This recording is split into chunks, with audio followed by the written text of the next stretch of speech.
Hola y bienvenidos a un nuevo episodio de Algoritmo Tech. Si te gusta la tecnología, has llegado al lugar correcto. Comenzamos.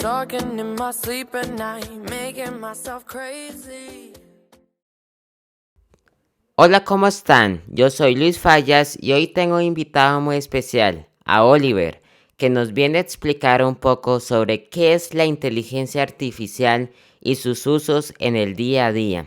¿Cómo estás, Oliver? Muy buenas tardes, Luis, ¿cómo estás? Pues bien, muy bien. La verdad es que deseando, ¿no? Tratar de estos temas, hablar sobre la tecnología, lo que viene y lo que parece que a lo que apuntamos, ¿no? De aquí a unos años. ¡Qué bien! Cuéntanos un poco más de ti, Oliver. ¿Cómo inició tu afición a la tecnología? Bueno, pues realmente desde pequeño, es decir, yo, vamos, el primer ordenador y las primeras cosas que tenían que ver con la ingeniería y tal, las cogí con 4 o 5 años, es decir, desde los primeros Legos, ¿no? Que yo creo que es el primer juguete, ¿no? Que a todos los que nos gusta la tecnología pillamos, hasta el primer ordenador que lo metió mi padre en casa cuando yo tenía 4 años, ¿no?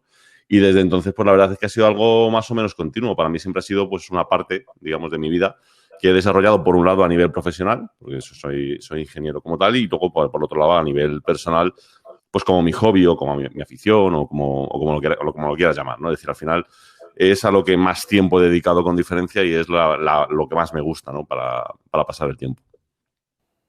Por supuesto, Oliver. Comencemos con el tema.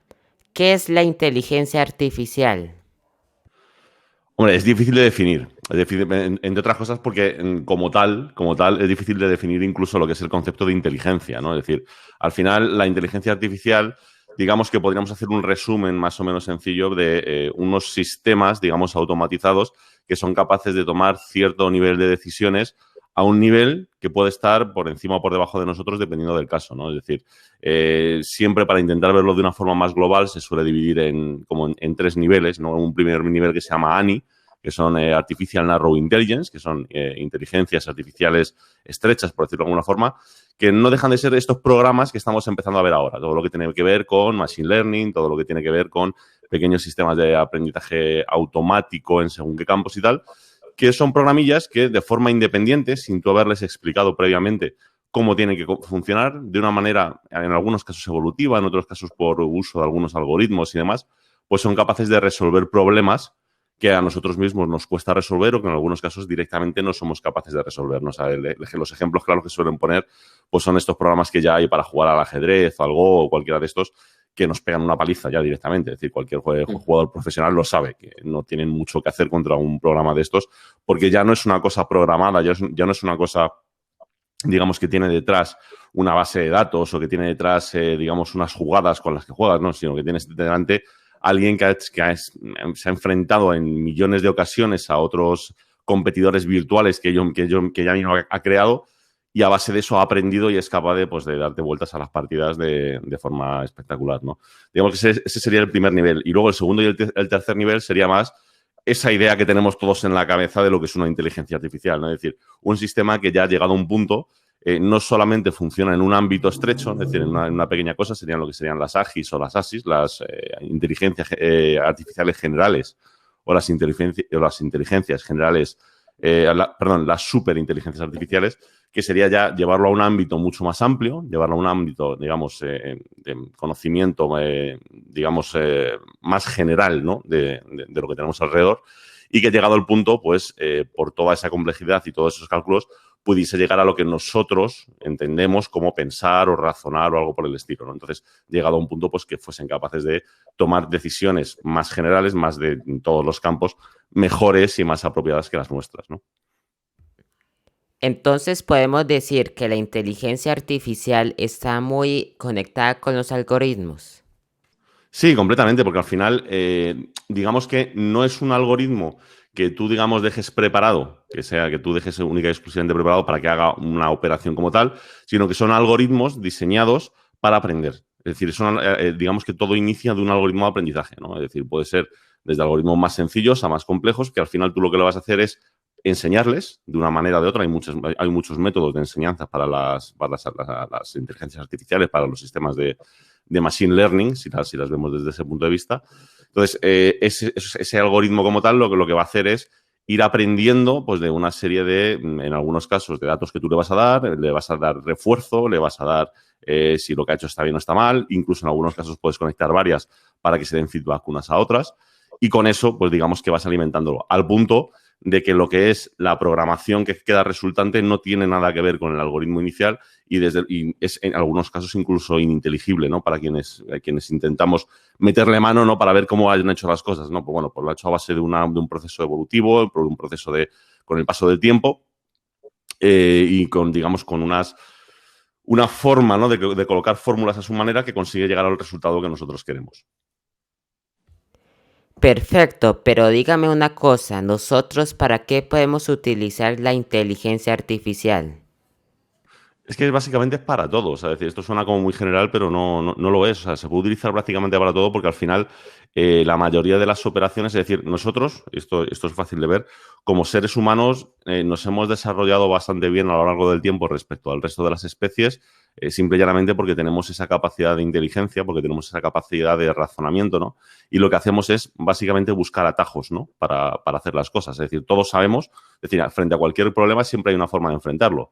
Y es buscar todas las soluciones posibles y de entre todas las soluciones posibles buscar la buena. Normalmente, la realidad es que eso no es posible, ¿no? Es decir, no tiene forma. Es decir, si yo soy, por poner un ejemplo, arquitecto de hace 1000 años, ¿no? Y quiero diseñar el tejado de una casa, no me vale decir diseño 50.000 tejados y el que mejor quede es el que se queda, no. Yo a priori tengo que anticipar qué es lo que va a suceder, cómo va a suceder para poder hacer que ese tejado funcione, ¿no? Que no se caiga, que además aguante bien la nieve, aguante la lluvia y demás y funcione, ¿no? Entonces, esa es la parte donde entra la inteligencia, es decir, buscar ciertos atajos a partir de ciertas experiencias adquiridas y demás, ¿no? Pues con la inteligencia artificial pasa lo mismo, es decir, es que al final casi cualquier proceso que tengas, ya sea en un móvil, ya sea en un ordenador, ya sea en cualquier sitio, siempre tendemos a utilizarlos a fuerza bruta. Es decir, si yo voy a hacer cálculos, ¿no? Por poner un ejemplo, ¿no? En un procesador para sacar un numerito, o en el móvil para un juego, para hacer una encriptación o lo que sea, pues lo habitual es tener un programa y que sea el programa el encargado de hacer todas las operaciones que sean necesarias para llegar al resultado. Cuando a veces, si tú lo miras desde una perspectiva, vamos a poner entre comillas, ¿no? Un poquito más inteligente, hay pasos que te puedes saltar porque son obvios o porque directamente puedes llegar a la respuesta por otro camino y demás, ¿no? Entonces, ahí es donde intervienen las inteligencias artificiales, ¿no? Es decir, un ejemplo muy bueno no es todo lo que ha hecho Apple con este chip M1, ¿no? Es decir, ¿por qué está consiguiendo tan buenos resultados este chip respecto a la competencia, ¿no? A pesar de que es mucho menos potente, de que gasta mucha menos energía y demás. Pues porque es un chip, es un SoC, un System on Chip, es decir, es un conjunto de procesadores que lo que hacen es, digamos, reforzarse unos a otros para hacer una tarea, ¿no? Es decir, muy sencillo. Es decir, yo imagínate que quiero encriptar una clave, pues en vez de hacerlo a fuerza bruta por el procesador, lo que hago es utilizar un coprocesador que lo que hace, que se encarga es de hacer encriptaciones. Y esas encriptaciones las hace con un sistema basado en Machine Learning, de tal forma que ciertos pasos me los puedo saltar, voy más deprisa porque ese sistema, digamos, que ya tiene un aprendizaje previo para hacer una encriptación, ¿no? Lo mismo para comprimir una imagen, para decodificar un vídeo, para hacer tal. Es decir, tú al final puedes tener distintas inteligencias artificiales, entre comillas, ¿no? Porque yo creo que es abusar también un poco del término, ¿no? Porque todavía no están tan desarrolladas, ¿no? Como la idea esa que tenemos en la cabeza. Entonces, al final es ir tirando de eso para poder evitar y poder ahorrarnos pasos a la hora de hacerlo, ¿no? Con lo que al final, ¿en qué se puede utilizar? Pues es que básicamente en todo. Es decir, para mejorar una fotografía, para encriptar una contraseña, para poder ahorrar procesos a la hora, por ejemplo, NVIDIA y compañía, para todo el tema de los juegos, se está viendo que un paso súper interesante que se está dando es el no tener que hacer, digamos, todo el renderizado de los juegos, por ejemplo, a 4K, sino decir, no, yo renderizo a 1080, que es una carga más o menos sencilla, ¿no? Para la gráfica, y luego con un sistema de Machine Learning, de inteligencia artificial, lo rescalo a 4K, no limitándome simplemente a decir un píxel lo convierto en 4, sino a intentar imaginarme qué habría entre los distintos píxeles que estoy rescalando, ¿no? Quedándome una imagen básicamente igual de nítida, igual de bien hecha, incluso en algunos casos con mejor resultado que lo que sería directamente renderizar en 4K, ¿no? Es decir, al final, eso es para lo que sirven todos estos sistemas, ¿no? Es decir, para lo que te están sirviendo es para decir, no, vamos a intentar utilizar, digamos, nuestros recursos de una forma más inteligente, es decir, utilizar esos mismos atajos que utilizamos nosotros mismos, ¿no? Es decir, para nuestro día a día, para nuestra vida, para nuestro desarrollo, utilizarlo también en dispositivos electrónicos. Entonces podemos decir que la inteligencia artificial trabaja conjunto al procesador para hacer cosas como me estaba diciendo ahorita, como encriptar contraseñas. Sí, claro, es decir, vamos a ver, al final el procesador también puede, digamos, hacer todas estas operaciones, pero si tú tienes pequeños coprocesadores programados y, digamos, con una estructura, ¿no?, mucho más adecuada para pues, todos estos algoritmos, ¿no?, que hemos mencionado antes, todos estos algoritmos de machine learning, todos estos algoritmos de inteligencia artificial, pues vas a facilitar el hacer las operaciones. Es decir, antes también podían hacerse, es decir, antes, yo qué sé, pues, sacabas una foto con el móvil y, lógicamente, pues si quieres unir varias imágenes de cierta manera y tal, es solo programarlo, lo tira para adelante y ya está. El problema es que a lo mejor te iba a requerir un cierto número de pasos muy alto que a lo mejor ni siquiera te daba tiempo a hacerlo entre foto y foto, ¿no? Necesitabas el teléfono procesando y demás. Si tú ahora tienes una ayuda específica, ¿no?, es decir, un programa específico que se ha desarrollado de Machine Learning y además un procesador específico que ayuda a que eso corra como tiene que correr, pues vas a conseguir automáticamente que esa foto se haga mucho más deprisa, ¿no? Porque al final está preparado exactamente para hacer esa tarea y no para hacer cualquier otra. ¿Cómo la inteligencia artificial puede mejorar las fotografías? Sí, bueno, sí, es lo que se llama, y ya se está empezando a utilizar en muchos campos, es lo que se llama la fotografía computacional, ¿no? Es decir, al final la cosa es la siguiente, es decir, yo quiero sacar una foto con un móvil y la realidad es que todos los fabricantes se han topado, digamos, de frente, se han pegado un golpe, ¿no?, delante de decir, oye, es que el problema es que no podemos meter ya ni sensores más grandes, la calidad de las lentes que podemos poner en un móvil es la que es, porque es un espacio muy chiquitajo, no se puede hacer grandes cosas, y por mucho que estamos intentando mejorar, realmente la calidad no mejora. Sin embargo, lo que yo sí puedo hacer es decir, bueno, puedo intentar sacar varias fotos de algo que estoy haciendo, es decir, distintas fotografías a distintas cantidades de luz, a distintas aperturas, a distintas demás. Y luego con un sistema, con un programa, digamos, entrenado, coger todas esas fotos y como, entre comillas, ¿no?, como haría a lo mejor un fotógrafo en Lightroom o como haría un artista coloreando, es decir, esto ya según cada uno lo quiera ver, ¿no?, es decir, tiene distintas interpretaciones. Pues lo que hago es unir todos esos trozos de la fotografía para crear una fotografía final que es mucho más vistosa, ¿no? Es decir, al final lo que ellos hacen es decir, no, espérate, saco la misma fotografía, sacando 20 fotografías, pues ya sea en un Huawei o ya sea en un Samsung o en un iPhone o en la marca que sea, saco distintas fotografías, las comparo con una foto bien hecha, con una cámara reflex y tal, y hago lo que es un entrenamiento de cómo uniendo esas fotos consigo el resultado final del equivalente a una cámara buena, ¿no? Entonces, al final, lo que estoy consiguiendo es un montón de información distinta que no saco de una sola vez, sino que estoy uniendo distintas fotos y lo que tengo es un resultado final que es como una especie de collage, por decirlo de alguna forma, de todas las fotos que he sacado, quedando una foto que es bastante mejor que la inicial, ¿no? De tal forma que a partir de este momento empiezas ya un poco, entre comillas, a decir, bueno, he tocado el límite físico, ¿no?, de lo que puedo hacer por tamaño y tal, que es, hombre, esto es como todo, ¿no?, con el tiempo irá mejorando y demás, pero ya no a pasos agigantados como ha pasado en los últimos años. Y lo que sí puedo es centrarme en toda esa parte de, pues eso, de software, de inteligencia artificial, para que esas fotografías mejoren, ¿no? Es decir, al final yo creo que esto lo empezó realmente, los primeros fueron Google con los Pixel, que sorprendieron cuando todo el mundo estaba intentando tirar a más cámaras y más tal, llegaron Google y no sé si fue con el Pixel 3, me parece que fue con el 2, uno de esos, apareció con una sola cámara, ¿no? Y dijeron, bueno, tengo una sola cámara, pero es que puedo hacer incluso efecto bokeh, porque mi inteligencia artificial es suficientemente buena para detectar exactamente dónde está la silueta, qué parte tengo que desenfocar, cómo queda el desenfoque y demás, ¿no? Entonces, al final, saca varias fotos a distintas profundidades, busca las zonas nítidas, las zonas contrastadas y a partir de ahí monta una sola foto que es mucho más resultona que no las distintas fotos que he tirado entre medias. Entonces podemos decir que la inteligencia artificial vino a mejorar y a revolucionar la industria de la fotografía. Por lo menos, a día de hoy, al menos la fotografía casual, podríamos decir, sí la ha cambiado continuamente. Es decir, todavía no han alcanzado el poder sustituir, digamos, lo que puedes conseguir con una cámara con un buen objetivo y un buen sensor. Es decir, o sea, está muy lejos lo que puede hacer un iPhone o lo que puede hacer un Samsung, un Huawei o un Pixel, o sea, cualquier marca está muy lejos de lo que puede hacer, pues a día de hoy, pues la que yo creo que es líder del mercado es SLR, que es Sony, o Canon o Nikon. Es decir, todavía están lejos, todavía están bastante lejos. Pero sí es cierto que para el usuario normal, es decir, para la persona que la cámara de fotos que tiene en su casa es un móvil, desde luego es un muchísimo mejor resultado que el que sacaría posiblemente incluso con un equipo bueno, ¿no? Porque no sabría utilizarlo.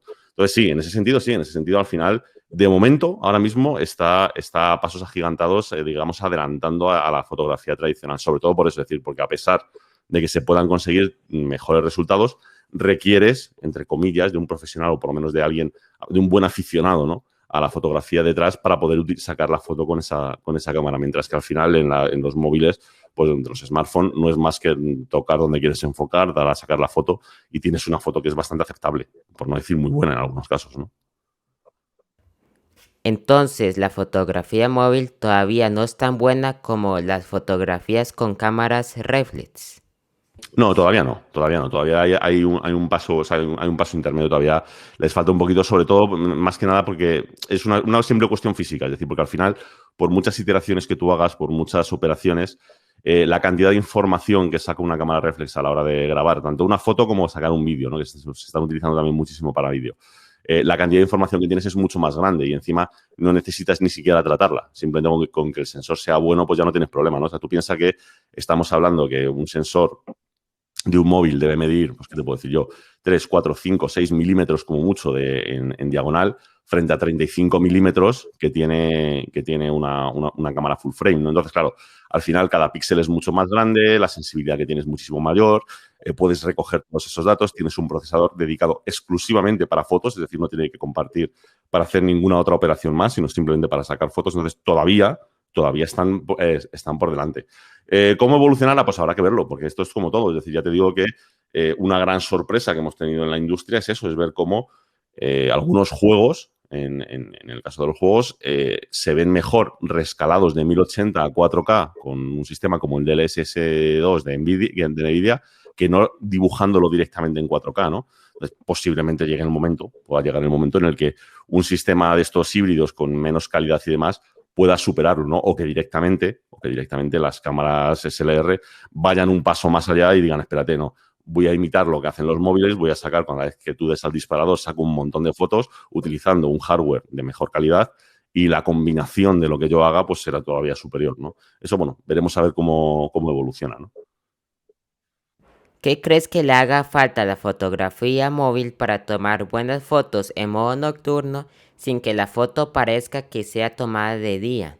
Claro, yo creo que eso es una simple cuestión de programación. Es decir, al final ya han demostrado que son capaces de eliminar ruidos, son capaces de, pues eso, como tú bien dices, es decir, la sensación que da es que tú sacas una foto por la noche, ¿no? Y automáticamente parece que se ha vuelto de día y no es lo que estamos buscando. Lo que buscamos todos es, no, quiero que se vea que es de noche, pero no tenerlo todo de un grano horrible, de un montón de ruido, de que se vea distorsionada la imagen, nada por el estilo, ¿no? Que al final es de lo que adolecen todos los sensores pequeños, ¿no? Que ese es el problema real.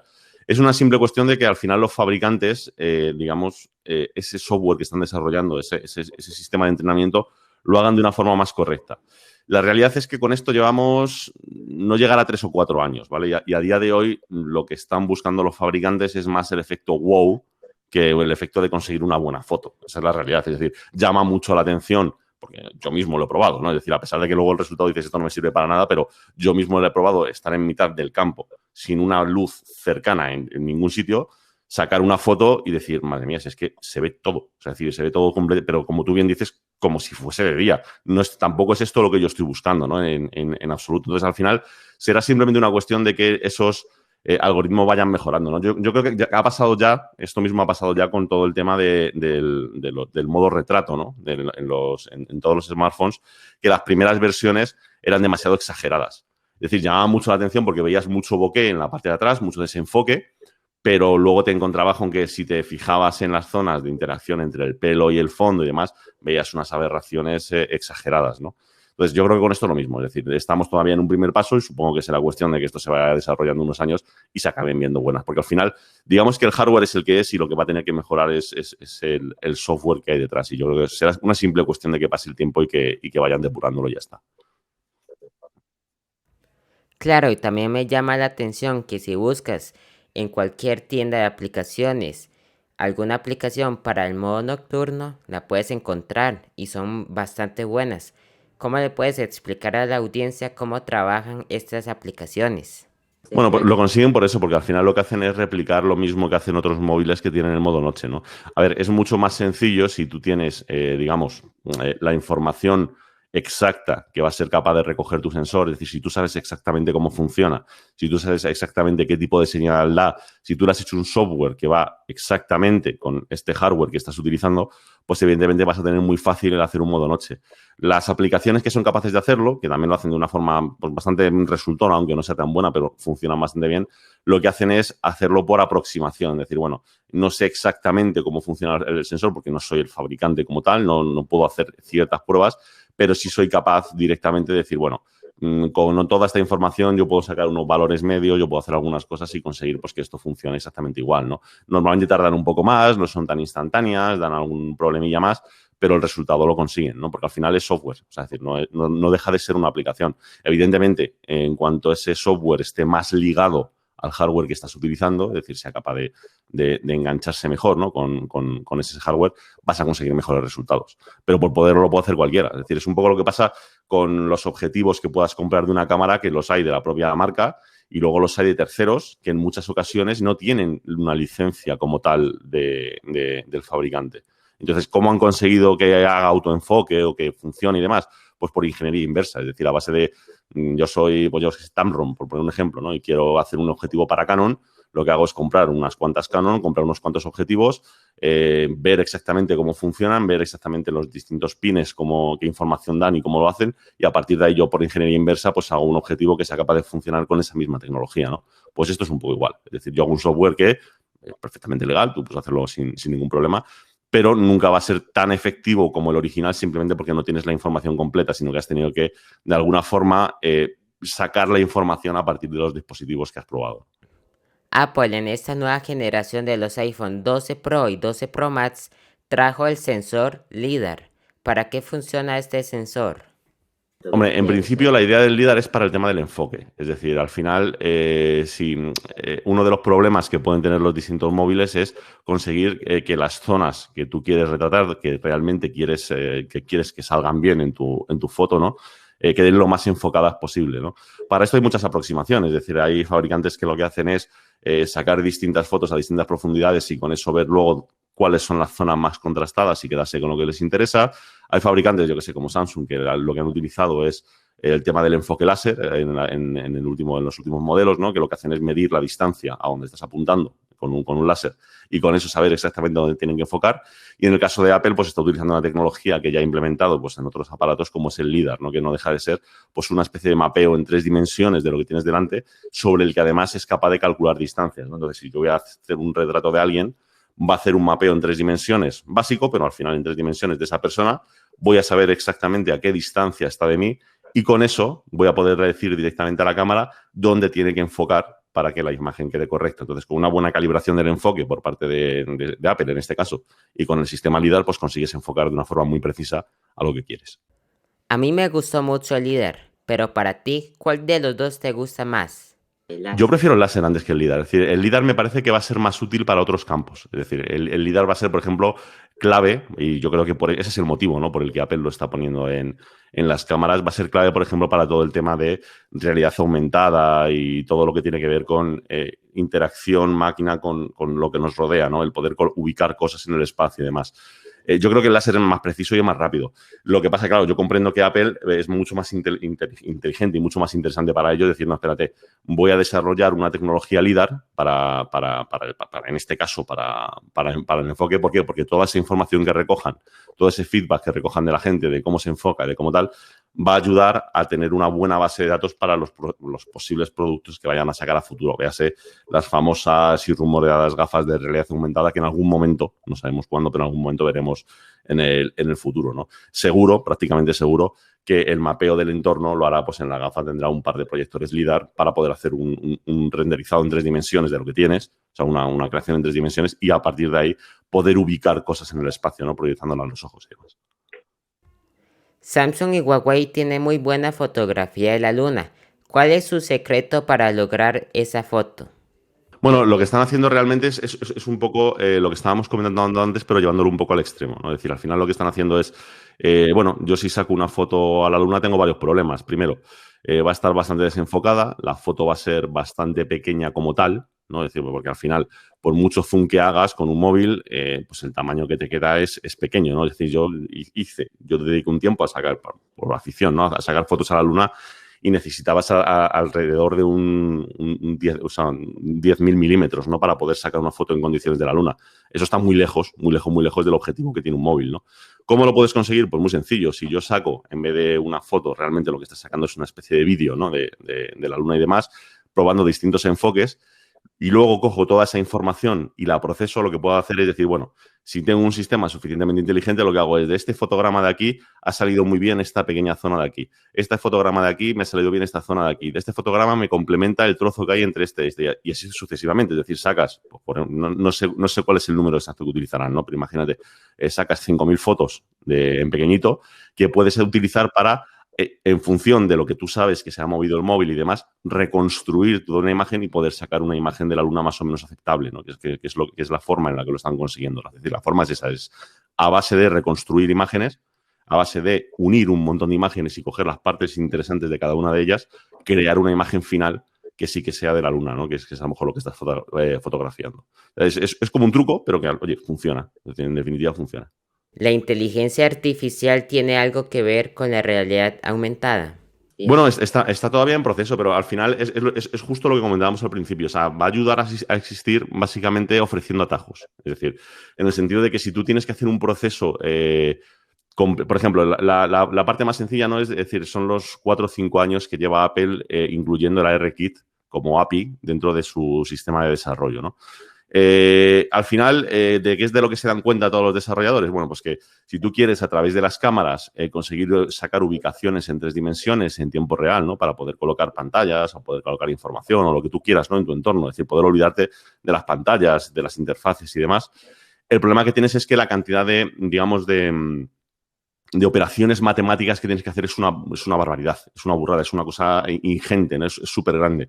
Entonces, al final se dan cuenta de decir, bueno, pues lo que necesitamos realmente es un sistema que sea capaz de ser un poco más listo y no tener que hacer todas esas operaciones, sino ser capaz de decir, vamos a ver, yo cojo unas cuantas imágenes y que el sistema sea capaz de reconocer, ojo, que hay un vértice de una habitación, ojo, que este reflejo de aquí me indica que aquí hay un suelo, ojo, que entonces, a partir de ahí, coger puntos clave y ser capaz de reconstruir el 3D sin tener que calcular uno a uno todos los puntos, sino decir, no, espérate. Esto es como cuando tú vas a dibujar, imagínate que quieres dibujar una superficie, ¿eh?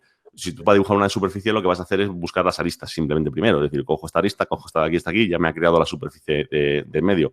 Pues esto es igual, es decir, el sistema lo que va a hacer es, a partir de las imágenes que va recogiendo, lo que va a hacer es pues, decir, espérate un segundo, vamos a ser más listos, donde parece que hay líneas rectas coincidentes, pues por aquí, donde parece que hay líneas rectas de no sé qué, por aquí.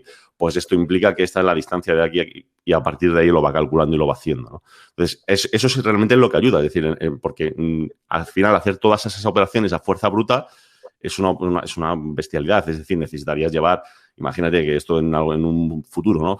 Sean unas gafas o algo por el estilo, pero la capacidad de proceso que necesitaría sería la de un servidor, ¿no? La de una colmena de servidores y no es viable, ¿no? Llevarlo encima. Entonces hay que buscar una forma de agilizarlo, una forma de hacerlo, pues eso, más inteligente para que un procesador mucho más pequeño y con un consumo mucho más bajo sea capaz de hacer esa misma operación, ¿no? Entonces, la cosa va por ahí, va más o menos por ahí. Podemos decir que la inteligencia artificial todavía es una tecnología muy bebé. Sí, absolutamente. Estamos viendo los primeros pasos, es decir, estamos viendo lo que no tenemos, yo creo, como idea nosotros de inteligencia artificial, ¿no? Que al final para nosotros una inteligencia artificial es lo de la película Her o algo así, ¿no? Es decir, algo que nos conteste, que sepas, que nos pueda hasta contar un chiste que nos haga reír de verdad, ¿no? Es decir, algo que sea lo que nosotros consideramos inteligente. De momento es simplemente un primer paso en el que, bueno, pues estamos desarrollando ciertas tecnologías que nos están sorprendiendo. Y nos están sorprendiendo porque para ciertas operaciones que nosotros nos creíamos que éramos muy buenos, resulta que una aplicación que ha evolucionado ya solita da mejores resultados que lo que nosotros mismos podemos hacer. Pero de momento es en campos muy acotados. Evidentemente, es cuestión de tiempo que esto se vaya ampliando cada vez más y que lo vayamos viendo en todos los lados. Es decir, no solamente en lo más obvio, ¿no? Como pueda ser, yo qué sé, fotografía o videojuegos o computación, pero no, lo veremos seguramente también en empresas sustituyendo gente para tomar cierto nivel de decisiones y demás, porque al final se demuestra que todos estos sistemas consiguen dar resultados mucho más consistentes que, por ejemplo, un ser humano, ¿no? Pero eso ya es cuestión de tiempo, es decir, eso va a requerir más tiempo y más adaptación a toda esta tecnología. ¿Cómo las bocinas inteligentes utilizan la inteligencia artificial para realizar sus procesos? No, en la mayoría de los casos también van por aquí. Es decir, hay una parte que tienen de la nube, porque al final tú lo que haces es, vamos a ver, para que se entienda, tú en las inteligencias artificiales no tienes por qué entrenarlas una por una. Es decir, si tú imagínate que tienes 10.000 smartphones, no necesitas que cada uno de los smartphones aprenda por su cuenta, sino que tú puedes hacer primero digamos, un aprendizaje, digamos, general, y luego crearte una especie de archivo, por llamarlo de alguna forma, con ese aprendizaje y llevártelo a todos los aparatos que tú quieras, ¿no? Entonces, al final, lo que pasa con los sistemas, con todos los altavoces, las bocinas inteligentes y demás, es precisamente esto. Es decir, hay una parte que está en la nube y una parte que la tiene el propio aparato, que es más personalizado hacia ti, ¿no?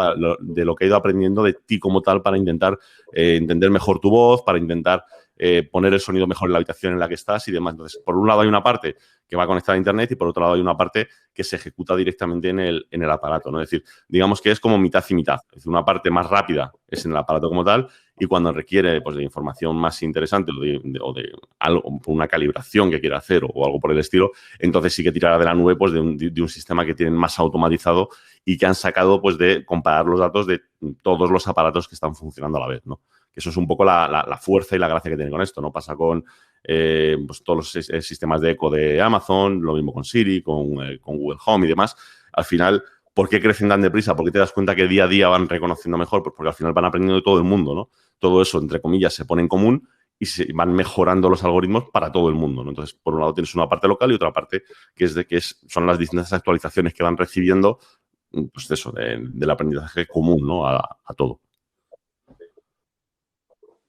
Entonces podemos decir que las empresas en las bocinas inteligentes dan una inteligencia artificial bastante bajo. Entonces estos dispositivos aprenden cada día más sobre nosotros. Sí, claro, claro. De ¿No hecho, es de por hecho, ahí? aquí se ve claramente, es decir, dependiendo de las políticas que tiene cada empresa en cuanto a cuánto utilizan la información del usuario, más o menos evolucionan más deprisa o más lentas, ¿no? Es decir, aquí un ejemplo muy claro es que llegó Amazon con Alexa, ¿no? Y llegó también Google con Google Home y de repente evolucionó muy deprisa, ¿no? Es decir, pasó de 0 a 100 en cuestión de un par de años. En 2 años el reconocimiento era prácticamente perfecto, ¿no? Mientras que Apple, por otro lado, desde que inició Siri, no sé si por 2011, 2012, no recuerdo exactamente el año, pero vamos, hace ya prácticamente 10 años, hasta ahora mismo está incluso un paso por detrás de estas dos a la hora de reconocimiento de voz. ¿Esto por qué es? Bueno, pues tan sencillo porque cuando tú estás aceptando las condiciones de Amazon a las condiciones de Google, estás aceptando que parte de la información que están utilizando la van a utilizar no para quedársela a ellos, porque a ellos realmente no creo que les interese lo más mínimo, sino para alimentar a sus sistemas de inteligencia artificial, mientras que, por ejemplo, Apple va por otro camino, decir, no, yo la información de mi usuario no la voy a utilizar para eso, la voy a utilizar solamente para las órdenes y yo la entreno por mi cuenta por otro lado. Pues bueno, pues tiene sus pros y sus contras, ¿no? Es decir, a lo mejor con un sistema estás más tranquilo a nivel de privacidad, pero es cierto que va a evolucionar mucho más despacio, ¿no? Porque no va a poder utilizar toda esa información para mejorar. Mientras que los otros, pues bueno, tienes que fiarte de que la información la van a utilizar para eso, pero a cambio, pues vas a tener unos sistemas que van a aprender mucho más deprisa, porque claro, tienen millones y millones y millones de ejemplos cada minuto para poder ir mejorando y mejorando y mejorando. Sí, claro, se ve que Siri ha quedado rezagada. ¿Crees que Apple puede escuchar un poco nuestras grabaciones para que pueda entrenar un poco mejor a Siri? Sí, yo desde mi punto de vista sí. Es decir, mi punto de vista es que yo estoy de acuerdo con que hay que tener mucho cuidado con la privacidad. Estoy de acuerdo con que Apple cuide mucho la privacidad de sus usuarios, pero creo que perfectamente podrían llegar a una especie de compromiso intermedio. Es decir, bueno, yo voy a utilizar la información de mis usuarios para mejorar mis sistemas y a la vez me voy a encargar y me voy a asegurar o le voy a garantizar a mis usuarios, les voy a garantizar que la información no va a ser utilizada para nada que no sea única y exclusivamente mejorar el propio algoritmo, ¿no? Eso se puede hacer. Entonces, yo para mí sería el punto dulce, ¿no? O sea, lo ideal. Es decir, bueno, no voy a utilizar tu información para lo que no quieres, pero sí la voy a utilizar para que el propio sistema vaya mejorando y te dé mejor servicio cada día, ¿no? Yo para mí ese sería el punto idóneo, ¿no? Que sería justo a lo mejor entre medias de donde están las dos posturas, ¿no? La de Apple por un lado y la de a lo mejor Google y Amazon por otra. Y para concluir, Oliver, ¿para dónde crees que va caminando la inteligencia artificial?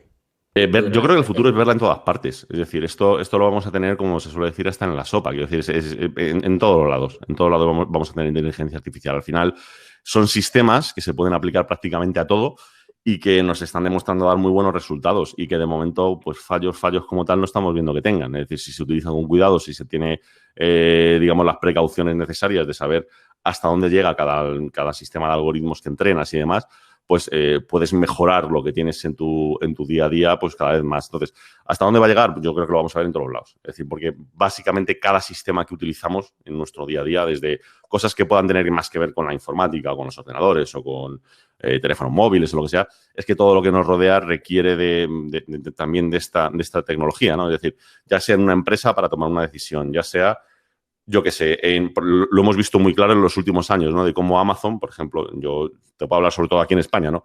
Cómo Amazon ha reventado a la competencia en las ventas online, pero sobre todo porque la planificación que tienen de la logística, del entregar los paquetes, pisotea a la competencia. Es decir, siempre tienen las cosas de un día para otro y nadie sabe cómo lo hacen. Pues bueno, lo hacen con un sistema de inteligencia artificial. Y al final es aplicar esta tecnología pues a todo lo que tenga que ver con sistemas, de lo que sea. Puede ser un sistema de mensajería, un sistema de paquetería, puede ser un sistema pues ya te digo, de ordenadores, o puede ser un sistema de compra y venta de acciones en bolsa, da igual. Es decir, al final, todo lo que se pueda de alguna forma hacer de forma inteligente, hay una posibilidad de meter todos estos sistemas y que mejoren la situación actual y que podamos ir un pasito más allá. Te agradezco, Oliver, por haber hoy participado en el podcast, por explicarnos un poco sobre esta gran tecnología como es la inteligencia artificial. Muchísimas gracias a ti, se agradece un montón la invitación y vamos, encantado de estar por aquí. Muchas gracias por llegar hasta aquí. No olvides compartir este podcast con tus amigos. Yo soy Luis Fallas y esto es Algoritmo Tech. Yeah.